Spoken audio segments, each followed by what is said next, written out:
Hello and welcome to another live event exclusively for subscribers to The Economist.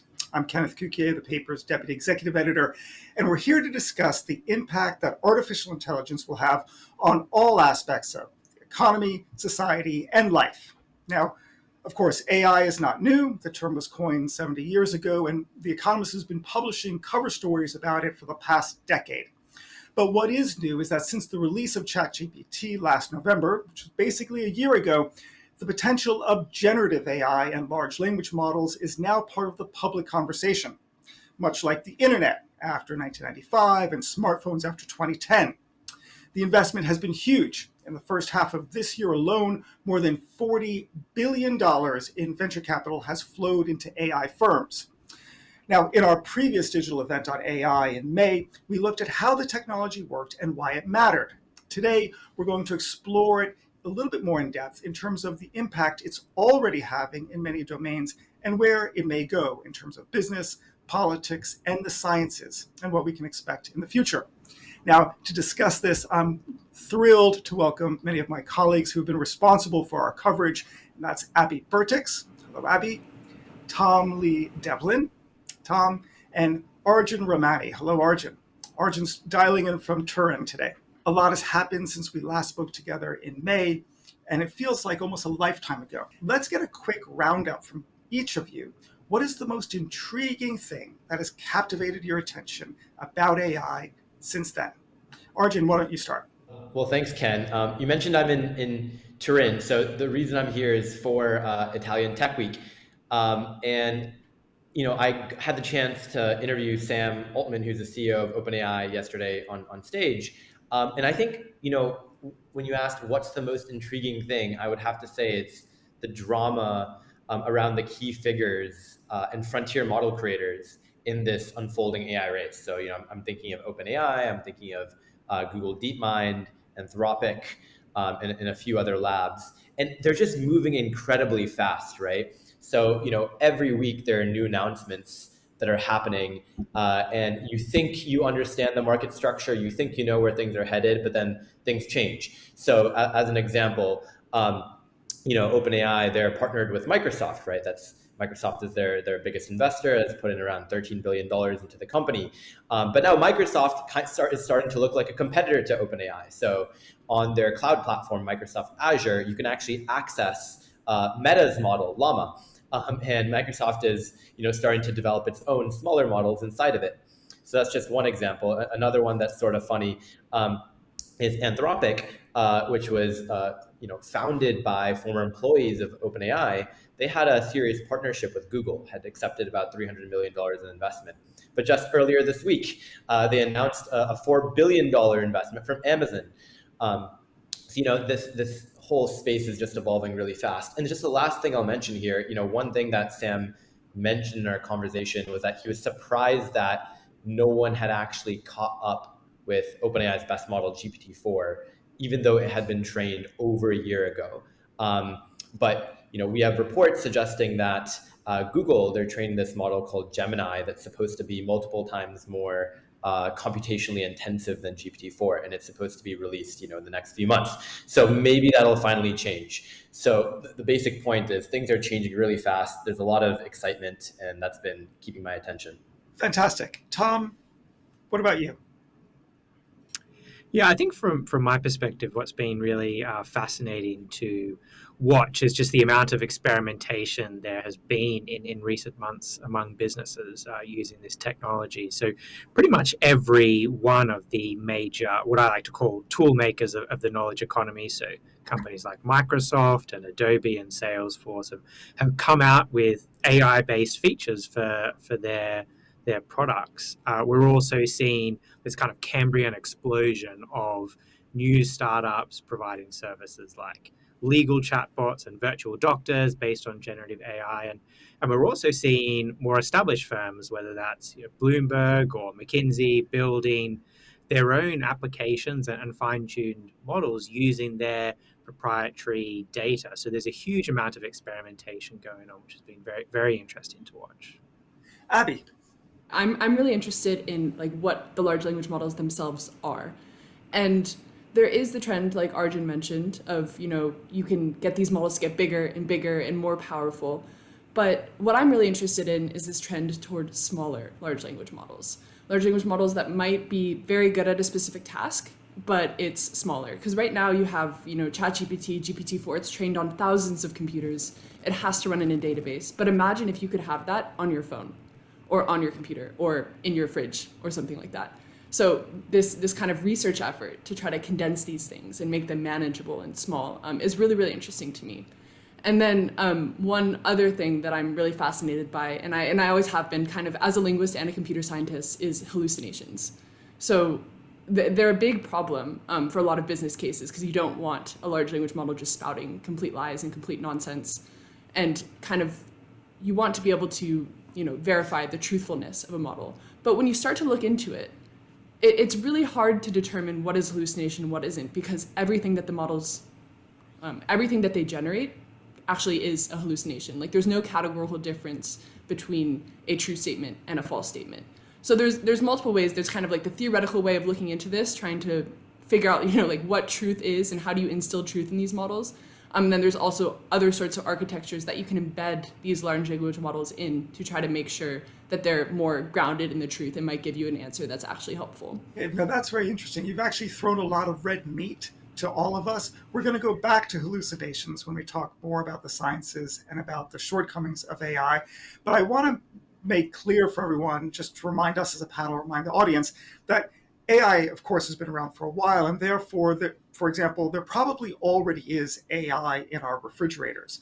Where would it be? Probably power management could well have a machine learning algorithm to know that this is when it gets used and the door is going to be open and closed, that they might put more power during that time, where they can actually have the motor go on a sort of idle during the evening times when it's rare for the door to open up.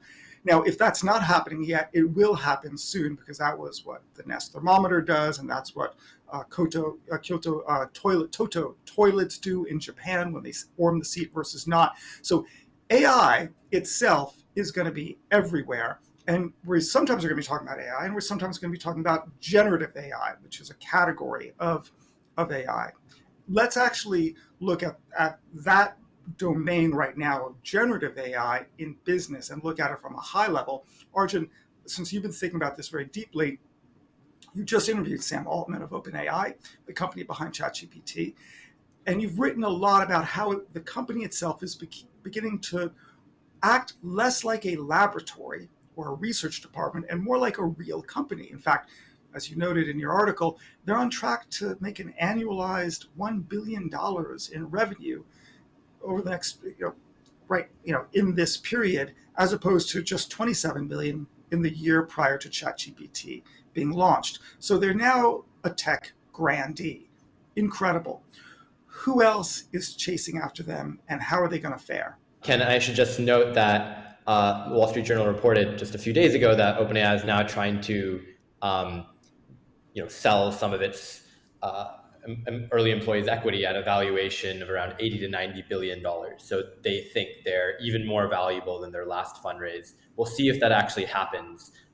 They are not profitable right now because even though they're earning around $1 billion a year, the cost of training these things and then running inference is extremely high. But in terms of how this market's going to evolve, like who are the other major players? So I mentioned a few in my previous remarks, but I think the most important additional player is Google DeepMind. So Google has undergone a major restructuring recently. They merged their two labs. One was DeepMind, run by Demis Hassabis, and the other was Google Brain, which is run by Jeff Dean, two extremely important people in machine learning and computer science. And as I mentioned, they're trained this model called Gemini, which is their response to GPT-4. It's reportedly more computationally powerful than GPT-4, but that doesn't mean it's going to be more performant. As Abby said, there's a lot more that goes into these models' capabilities than just how much computing power you throw into it. Another major player I should mention is Anthropic, right? They were founded by former OpenAI employees. They're a much smaller, more safety-focused AI lab. But I think one of the really interesting things about this new deployment phase of AI, right, where all the research projects are coming out of the lab and going into the real world, is the market basically forces every company to act like a business. So Anthropic, OpenAI, in the past, they've acted more like research companies. They've taken, safety extremely seriously internally, and maybe been slow to release new products. But the fact that we're in this deployment phase and everyone is trying to raise capital and just race ahead means that, in a sense, the labs are actually becoming less different from each other, right? They're all forced to act in similar ways in order to make money. And the last thing I'll just mention, because I think it's really important to the market structure, is open source. And I think Meta is the key player here. They've kind of been a bit of a devil to the other labs by releasing Llama 2 publicly, which is a very capable open source model. And what that's allowed is this Cambrian explosion of open source development, where smaller companies are taking the open source model and they're fine tuning it, which means they're making it an expert on a specific task by adding additional data. And the interesting question is, do you really need a super general model like OpenAI's GPT-4 that's super big?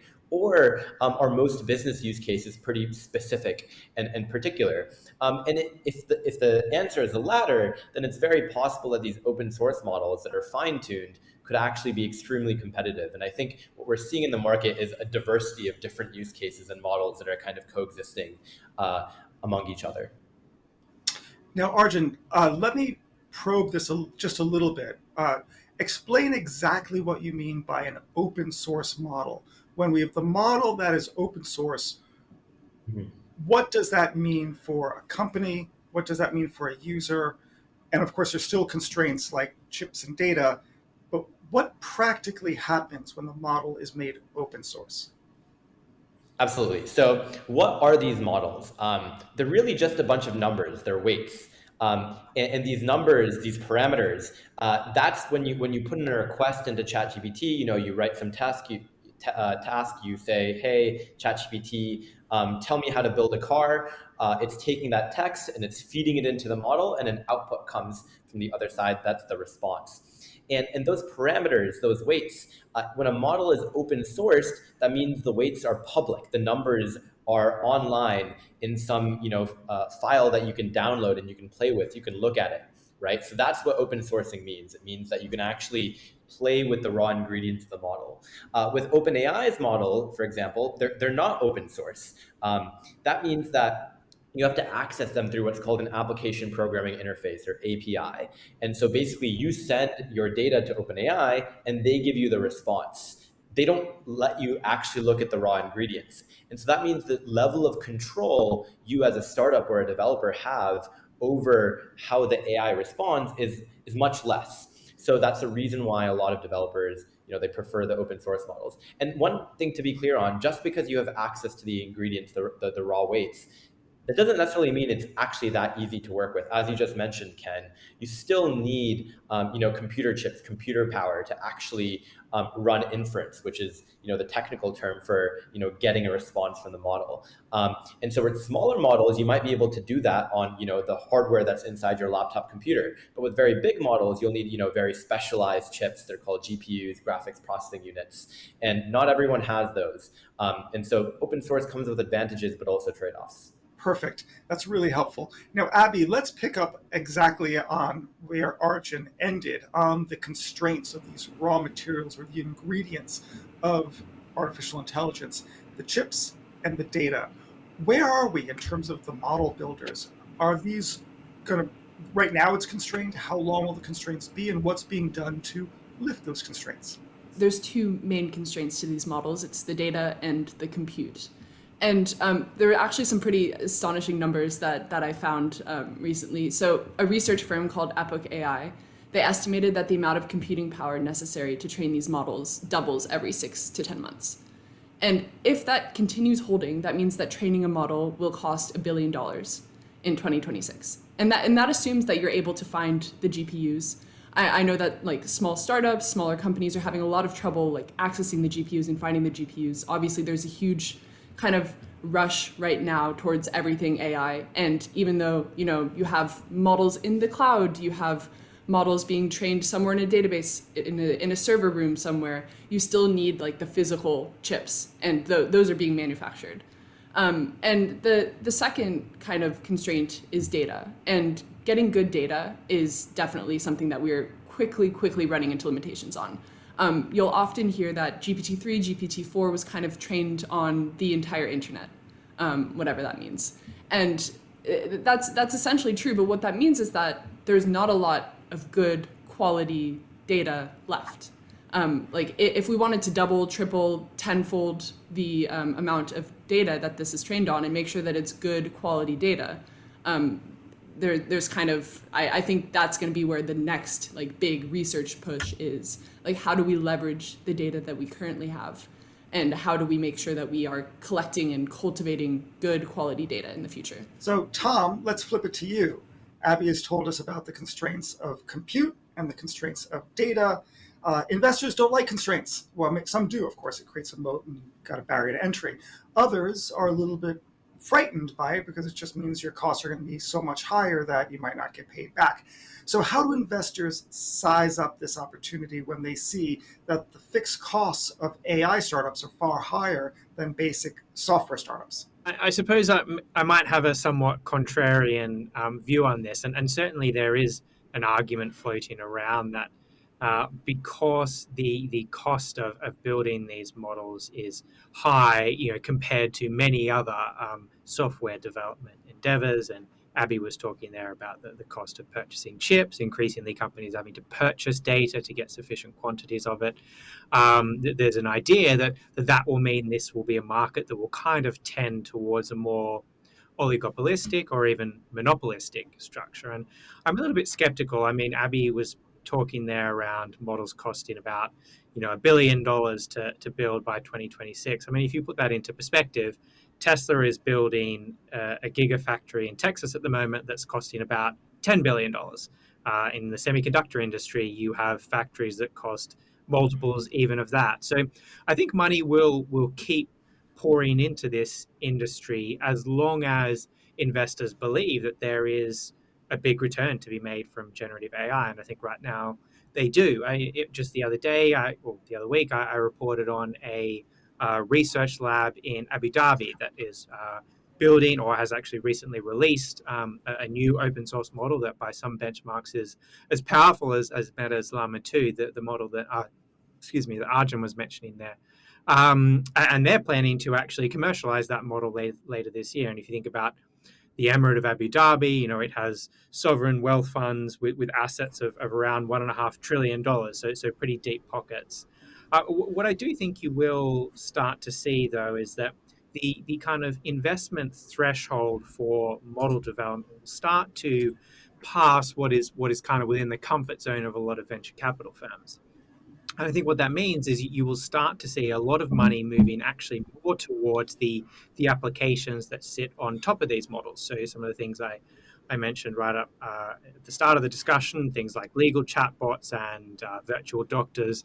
I suspect what you'll start to see is many, at least of the smaller venture capital firms, directing their investments more towards that part of the ecosystem. So let me stay with you for a second because I'm so interested in how investment's going to go and how companies are going to go to market, as you're bringing up, and the structure of that market. One of the most interesting threats I see to the AI industry, as nascent as it is because of generative AI, is in the area of copyright infringement claims against the large model makers, because they're using data that's publicly accessible, but they may not actually have the rights to use for this purpose, this transformative purpose.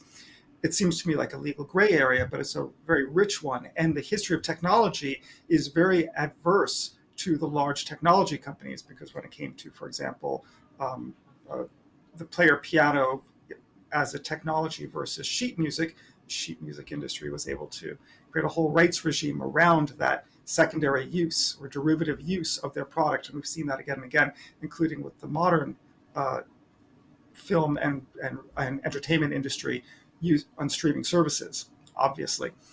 So where do you see that going? And is it possible that all of this sort of thicket, or maybe a multi-headed hydra of intellectual property claims, could actually thwart and encumber this infant industry of generative AI? Well, I think the answer increasingly seems to be yes. I mean, we're already seeing creators of various stripes bringing copyright claims against some of the biggest model builders. I mean, I'll add the caveat here that I'm not a legal scholar, and there are some complex questions that the courts need to work through here around fair use and to what extent it is valid for model builders to take this information, this data, and use it to train their models without seeking explicit permission. But I think one aspect of this that will be really interesting from my perspective is that companies that have access to proprietary data sets will potentially end up with a significant advantage here, not least because they can avoid being tied up in long drawn out lawsuits. So I mean, an interesting example of this is Adobe. So they've developed a Firefly text to image generator.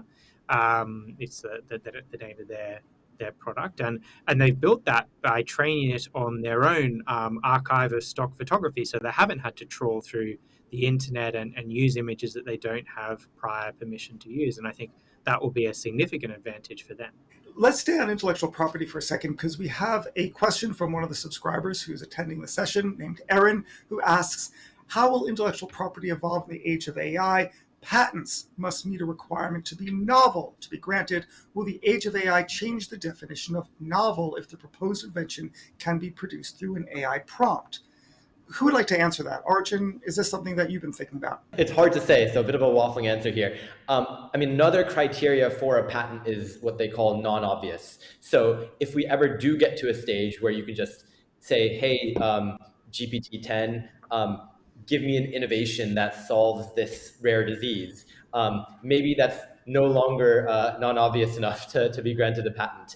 I think we're a long ways away from a stage where AI can, that easily generate new innovations. That's actually one of the definitions of artificial general intelligence that Sam Altman uses, with artificial general intelligence being, an AI that's, as powerful, more powerful than, the best humans at a lot of things. So I don't think we're quite yet at the stage where intellectual property law around innovation needs to change. But maybe I'll just add a comment on top of what Tom said regarding fair use. I mean, just earlier this week, there was a big lawsuit from a bunch of authors, including John Grisham, who's one of my favorite mystery novelists, and the Authors Guild, and they sued OpenAI for training on copyrighted material, all their books. And it's a really tricky question, because on one hand, right, when I, a journalist, and I read a book and then I write an Economist article, I'm using my knowledge from having read that book, and I might quote from the book, I might include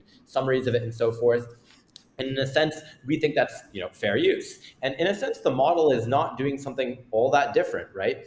Typically, the model creators have trained the model to not output the entire text of the book, right? It's usually doing some transformation to that. So under existing law, maybe it's not that bad, but maybe if we get into a world in which people stop reading the original source material and go straight to the AI, that can have harmful economic effects on the creators of this content.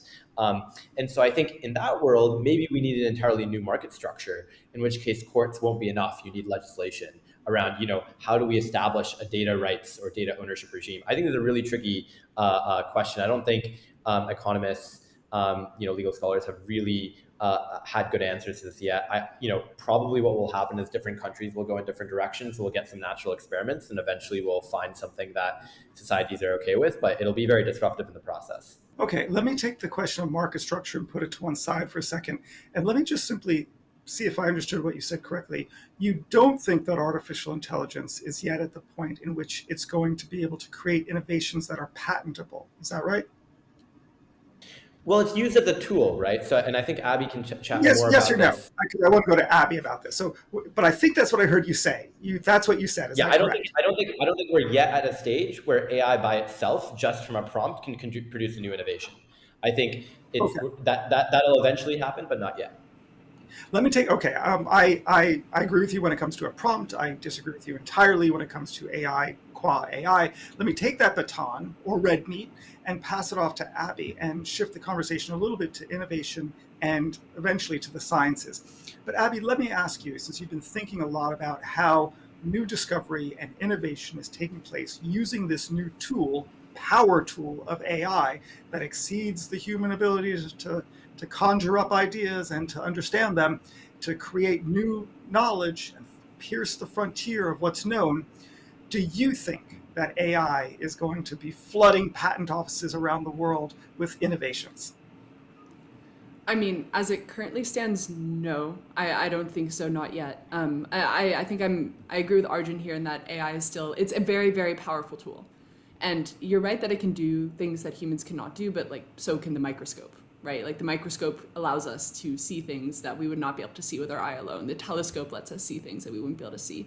And AI is kind of that way with data. It finds patterns that we might not be able to find with our eye alone. But does that mean that it is kind of producing innovation? I'm not sure. I don't think so. I think it's really easy to kind of attribute agency to these models because they're doing things that we have traditionally thought of as very, very human, like language. But these models are kind of statistical machines. I don't really think they have the agency to innovate yet. Okay, so they're not a robot with agency insofar as they're going to actually, like an automaton, create it themselves. But if you think of biomedical research, name me one patentable innovation in biomedical research that didn't use the microscope since Pasteur. Point taken, right? Which is none. It almost can't happen. You need to use this tool to actually innovate.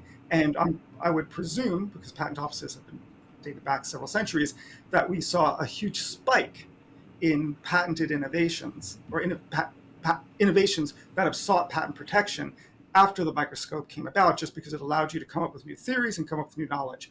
So people using AI, in fact, we've already seen, I'll give you one example. You probably know Regina Barzilay at MIT, who was able to identify a new compound that would have antimicrobial properties, i.e. an antibiotic, based on AI research, not based on a microscope.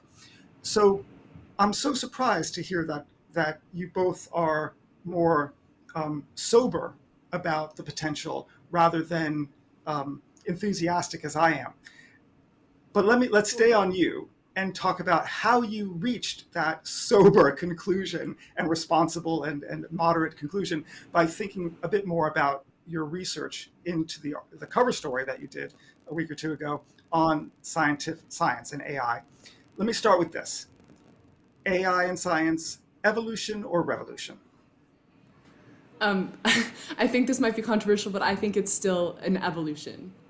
So AI it's nothing new in science, right? Science is kind of the thing that created it in the first place in the 1950s, 1960s.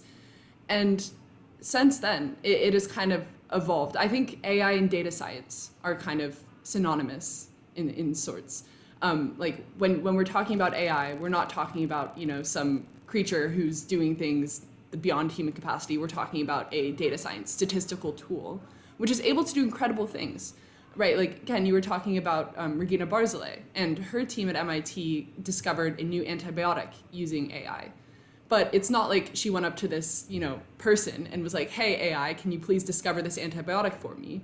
What she had to do was like code up this model, collect a lot of really good training data, kind of showing how do these antibiotics work against these bacteria.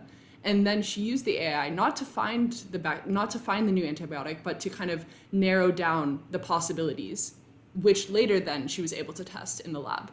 So while AI it's allowed a lot of really, really impressive things and a lot of things that would not have been possible without it, just due to like the sheer volume of data that we're now dealing with. But I don't necessarily think it's a revolution, unless you kind of bucket it in with the data science revolution, which could be one, but we're kind of getting down to semantics here. I'd be curious to hear your take.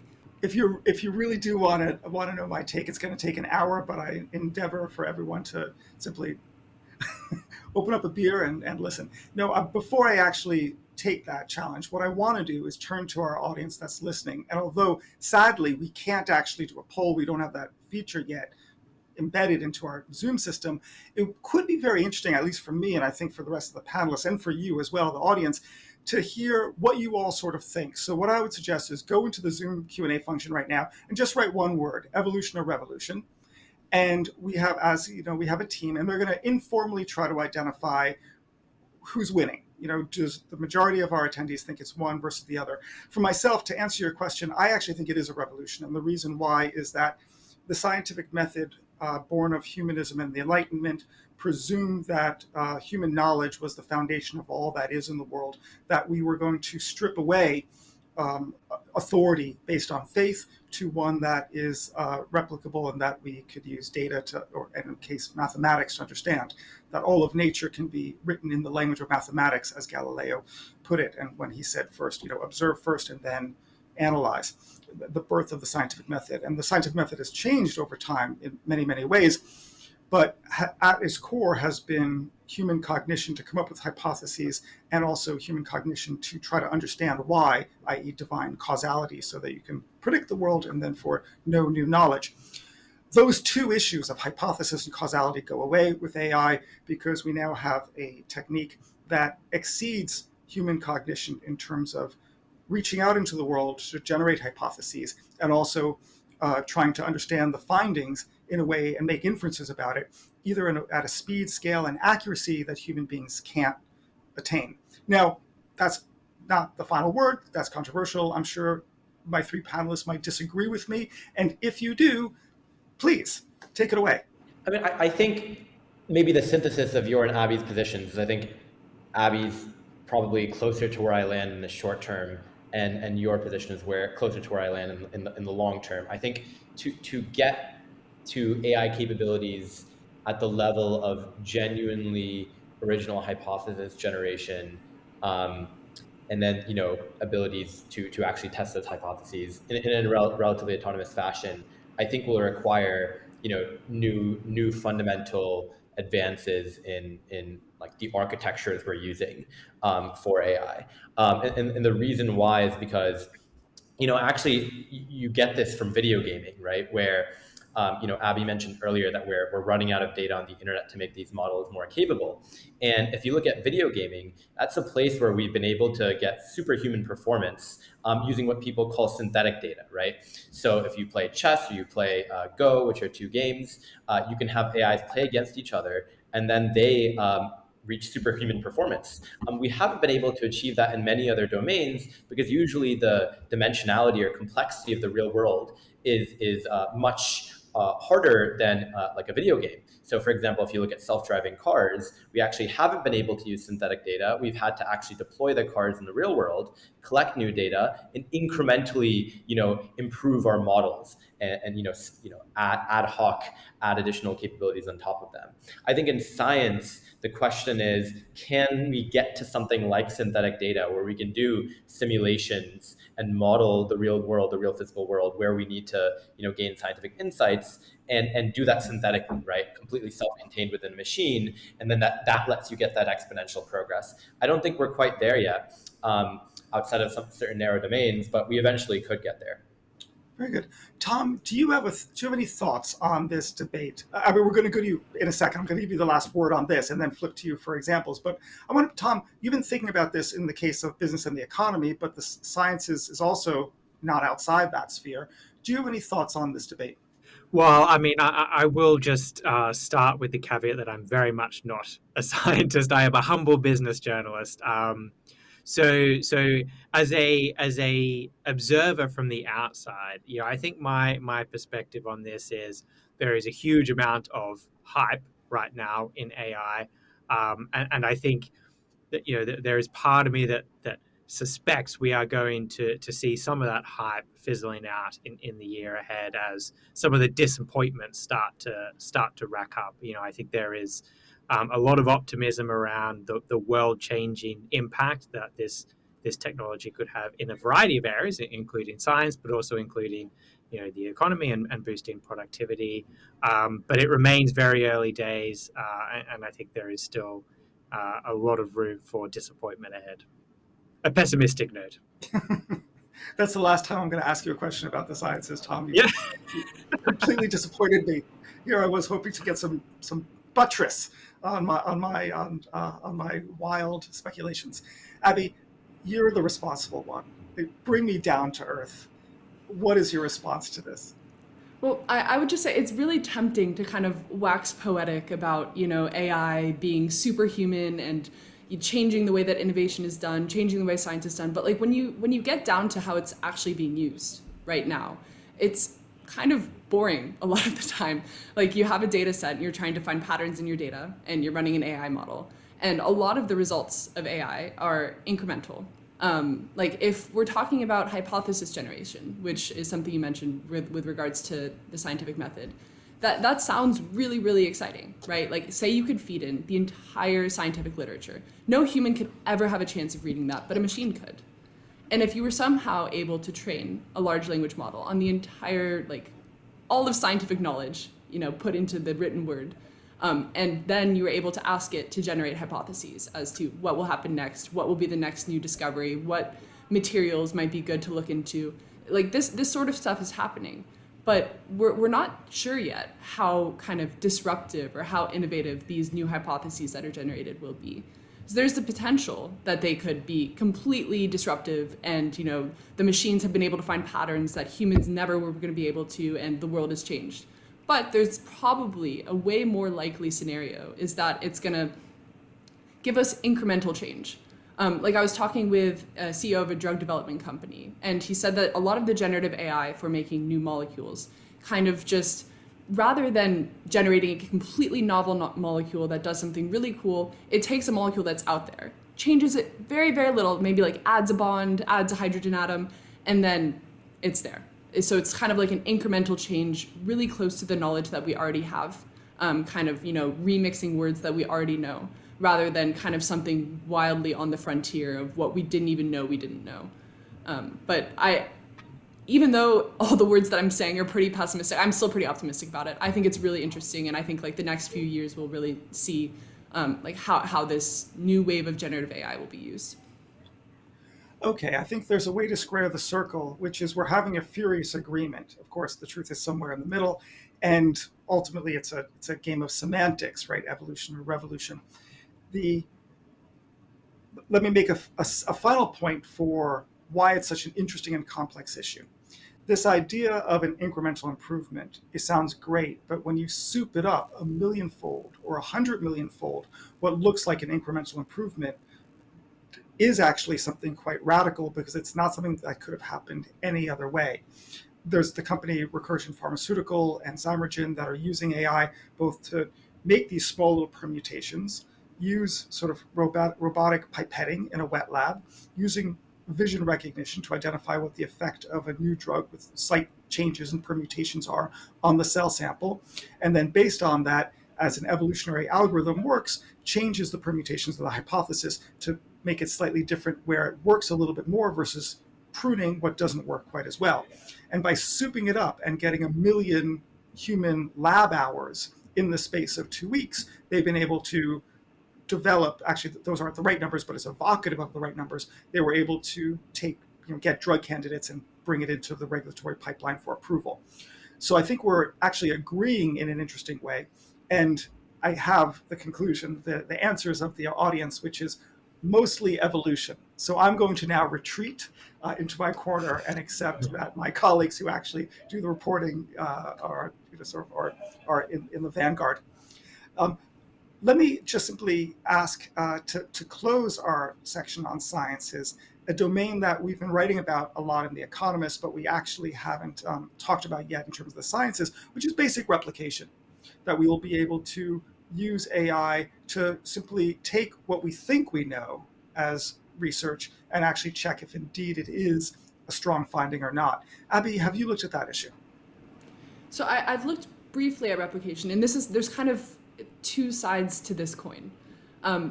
AI kind of lowers the barrier to entry of writing papers and conducting experiments in a sort, so it could theoretically lead to worse results that are non-replicable. But if we're talking about, okay, we want to make science more robust and ensure that they are replicable, using AI is actually really, like AI and specifically kind of these things called self-driving labs, where you have software AI as well as hardware robots that kind of work together to do experiments in a more autonomous but programmatic way.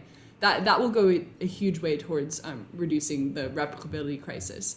Because if you imagine you have like a grad student, a postdoc, who's doing a bio experiment or material science experiment, they're pipetting stuff, they're moving things around, like things might get jostled, there's human error involved. But if you have this kind of scientist robot, a robotic arm that's doing the pipetting, a robotic arm that's doing this. Then you do the experiment, you get your results, you present them to the journal, and someone else with their robot can just say, okay, hey robot, you don't have to sleep, you don't have to eat, can you please replicate this? And there's all of a sudden a lower barrier towards kind of ensuring that replicability is a thing. Because right now there's not a lot of incentive towards doing an experiment just to replicate, because man hours are very precious. But if you're using kind of these autonomous systems to try to replicate experiments, then there's kind of less cost towards doing so. Okay, so you don't have to sleep, you don't have to eat. You sound like an economist journalist. Are the robots going to steal our jobs? What do you think? Arjun, you first. Robots stealing jobs. I mean, this is the classic question, and everyone's heard this framing by now, but it's the question that has come to mind in every technological revolution, right? And what's generally happened, if you look at history, is yes, the robots do take jobs in some industries. So let's just look at agriculture, where in Western economies right now, it's less than 1% of employment, right? Very, very small. Whereas over a century ago is over half of employment, right? 200 years ago is like 75% of people. And what happens when you heavily automate the sector is you generate a lot of surplus wealth. And people spend that money, right? They spend it on other sectors of the economy because guess what? Once you've made the price of food really cheap, you don't need to buy that much more food. Your demand in economic terms satiates. It's inelastic. And so people spend that money on other sectors. And eventually, the money, that excess, that surplus wealth, it gets absorbed by the sector that uses the most humans, because that tends to be the most unproductive sector. And so over the last century, that's been services. So the rise of services as the driver of Western economies, the really rich economies in the world, is because we've gotten so productive and automated heavily things like agriculture and manufacturing. And services are very labor intensive. So I'm thinking of healthcare and education. And so now, what about AI, right? Is AI different? I don't think it is. I think it will certainly automate a lot of jobs, but I don't think it will cause the unemployment rate to spike, for example. If you think about sectors like healthcare and education, and you actually think about what are the actual tasks that people have to do, you realize a lot of those tasks are quite, humans specialize in them. They're quite inherent to them. So just as an example, look at teaching. You might think teaching is just about content provision. It's just about telling people about how a certain subject works, like how an airplane works internally, and then people learn about it on the other end. But it turns out, if you remember from school, teaching is actually a lot more complicated than that, especially at the elementary level. A lot of teaching is actually requires people management, right? You're effectively teaching children how to socialize and act in the real world. You have to be sensitive to their emotional needs. You have to realize when a student isn't actually learning something well and follow up with them. And a lot of students, they're not really willing to pay attention to videos or AIs or technology. I mean, there's a reason why, even though we have YouTube, which in a lot of cases actually has higher quality lectures than a lot of teachers, people don't really pay attention to them. And so I actually think it's quite difficult to automate a lot of these sectors where, what humans are doing appears to be quite inherent. It's interesting. Also, I will add to that a lot of the ways in which AI is going into the workforce is to do things that humans don't do because there's no economic model to let them do. Sorting trash that goes into an incineration facility, for example. It's hard to get someone at any wage to sort of pluck out reusable plastic versus non-reusable plastic, but machine learning and robotic arms can do that. Tom, let me turn to you. You've been thinking a lot about this in terms of business and in terms of market structure. Where do you see AI evolving to in terms of jobs on one side and the larger question of employment in the economy on the other, and growth in the economy?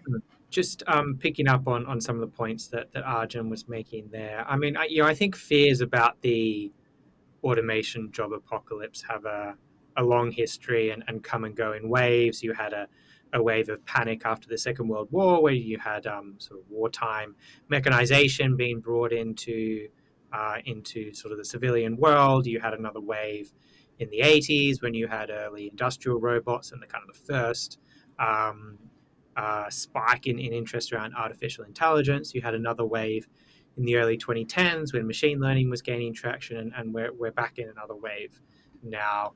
And the job apocalypse never came before, and I don't think it's going to come this time. I think if we take a couple of examples to make it tractable, the writers, for instance, have just concluded their strike in Hollywood, and a big part of their concern was the potential for artificial intelligence to replace their jobs. I don't think that's a very well-founded fear. I think in practice, the way that studios will end up using this technology is perhaps to help with initial idea generation, with drafting. But I think it's going to be a very, very long time before the quality of creative output from these tools is sufficient to meaningfully substitute for humans. So I think what you end up with is a situation where these tools become a complement to workers. And by making them more productive, yes, perhaps you need less script writers per episode, but you're also able to produce a lot more content a lot more quickly. And so the net effect of those is it's not actually entirely clear that will be less jobs for writers. It could even be more jobs. Another example of this is contact centers. So there's a discussion at the moment around whether call center agents could be replaced by bots. But I think actually what's more likely to happen is that these tools will be used as AI conversation assistants that will actually help workers get through the queries that they're having from customers more quickly. I don't think that's going to lead to less call center workers because, frankly, companies struggle to get enough of those workers as is. I think what it's probably going to lead to is just better customer service for everybody. So I'm very optimistic that this feared job apocalypse is not going to be coming anytime soon. Okay, let me probe this a little bit more sharply, and invoking one of the attendees in the live Q&A named Peter, who asks, what sectors are most at risk for job loss and which are most poised for job growth as AI develops? So at risk of loss and growth. Arjun and Tom and Abby. It's a good question. One comment that's related to the audience question, but won't quite answer, but hopefully add some color, is I think early evidence is suggestive that within jobs that require cognitive tasks, so the call center operation that Tom mentioned, writing marketing copy, even coding, the early evidence suggests that AI models help less skilled and medium skilled workers more than they help high skilled workers. So they kind of act as a great equalizer in terms of productivity. So Eric Brynjolfsson at Stanford has a cool paper showing this experimentally in call centers. And so what that suggests is that the tools are not good enough to replace the low skilled workers entirely yet. So to the audience question, maybe we won't actually have a net loss of employment in any sectors, but what it could do is it'll add more labor market competition for people at the upper end in these cognitive professions. So you could see wages rising for people at the bottom and perhaps falling for people at the top. And in that sense, it's a great equalizer that's probably overall good for productivity. If I did have to guess, for future models, because AI progress will continue, who is going to be replaced and which sectors are going to grow, I will say that when I think of coding, for example, front-end development or design, right? A lot of what front-end web development looks like is you take a mock-up that a product manager makes for what a website should look like, and you code that into practice. And actually, if you look at the early versions of new multimodal GPT Vision, which just launched earlier this week from OpenAI, it can take a picture, a mock-up of a website, and give you a pretty good first draft. And I think that'll get better. So I think, a lot of the cognitive professions, maybe not the hardest portions of those professions. I think those are at the risk of being automated. And then I think anything where what I call a human premium, right? Where you're doing something social, where you're trying to convince someone of something, those are the things where I think employment will go up, because as AI improves in quality and takes over the functional tasks, the social jobs. So for example, business roles, where like sales roles, they might actually grow because, those are things that really only humans can do. Okay, that's very interesting. Before I turn to Abby and Tom on this, I note the time that we only have 8 minutes left, and I've failed you all because I've been meaning to explain before we went into some of the audience questions about a a very special film that we've developed. So our editor-in-chief, Zanny Minton-Beddoes, recently talked to the author Yuval Noah Harari and the co-founder of DeepMind, Mustafa Suleyman, about the future of AI. Our films team recorded it, and it's exclusive to subscribers. The QR code is on screen right now. It'll take you there. Don't click on it. You can just simply sock that away. Stay with us for the next 8 minutes. But we're going to answer more questions right now, but eventually you definitely will want to listen to it because it's well worth your time shedding light on the future of AI. Now, back to you, Tom and Abby. Do you want to add something about the role of jobs in the economy and what humans do that is so special, or do you think that we've covered it? Because we do have some other questions from, actually a zillions of questions that we won't get to, but many from our attendees. What do you think? Anything to add to Arja's point? I just wanted to add one thing. So I was talking with a scientist who works deeply with AI, and I mean, to be honest, his goal was to kind of create a robot that makes scientists obsolete. But beside that point, I thought he said something really interesting, which is that the one thing that AI is still not good at, the one thing that humans still have, is their creativity. Like AI is the tool. You can use it to generate hypotheses. You can use it to find patterns in data, but you still kind of need the human to point it in the direction that it needs to go, to kind of have that desire for science, to have like the impetus for asking the question. And I thought that was really powerful. I thought Arjun and Abby answered it brilliantly. I mean, the one point I would just reinforce is, I mean, even if you look at the world of manufacturing where automation is far more progressed than it has been historically in the white collar world. I mean, America still has 40 times as many manufacturing workers as it does industrial robots. If you go to any manufacturing plant, bar, a few rare exceptions such as semiconductors, you still see plenty of people because there are many, many jobs that robots can't do. And humans are incredibly versatile in terms of both their physical capabilities, but also their cognitive ones.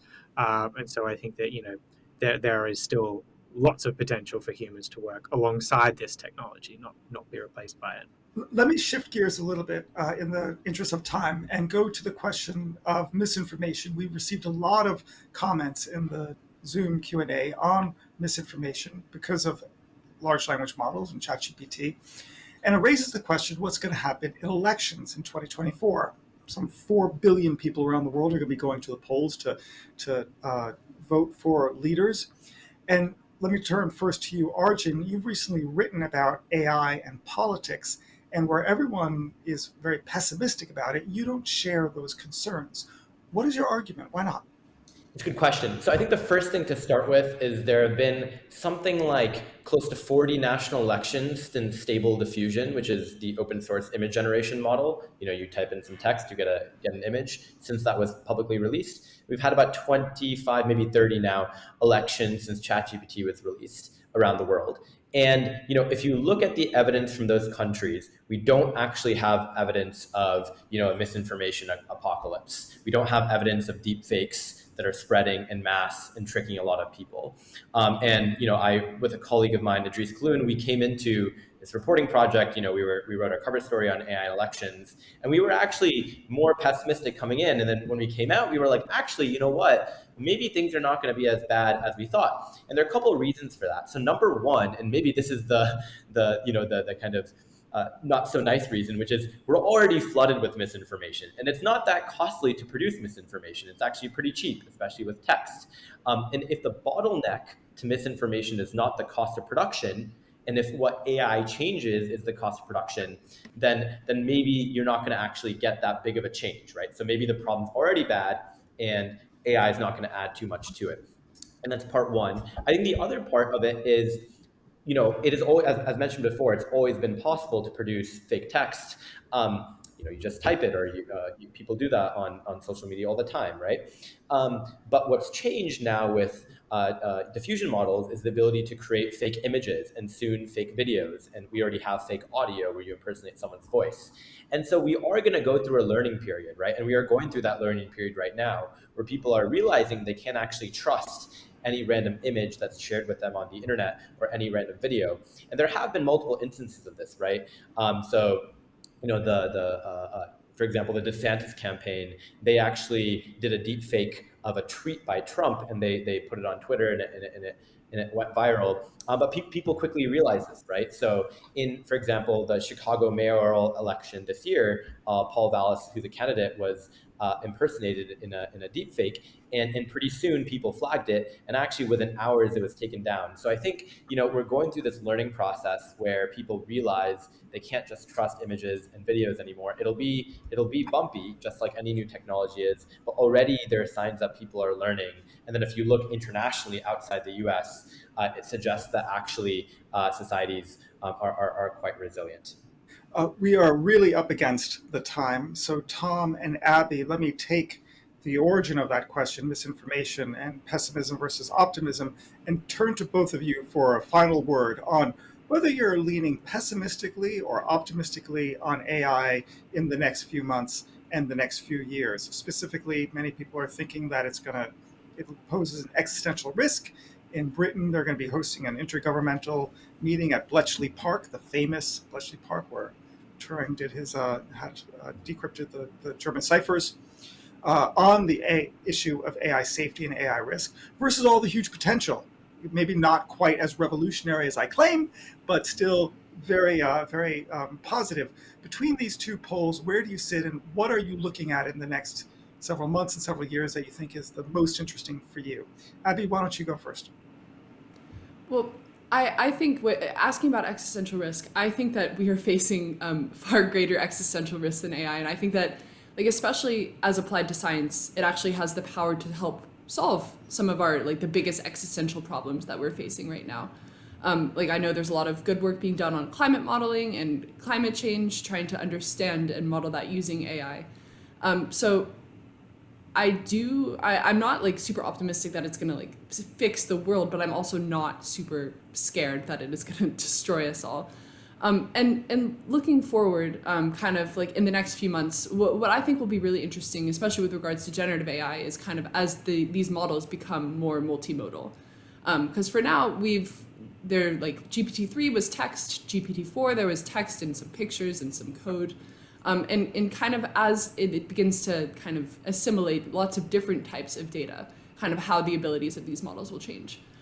Because as it steps away from text and towards other forms of input, you would think it becomes a little more human in the availability of the data that it has to learn from. So it'll be interesting to see the capabilities that result from that. Great. Tom? I'll be very quick because I know we're up against time. I realize I was somewhat pessimistic before about the potential scale of the impact, but I hope from an economic perspective, the impact does end up being significant.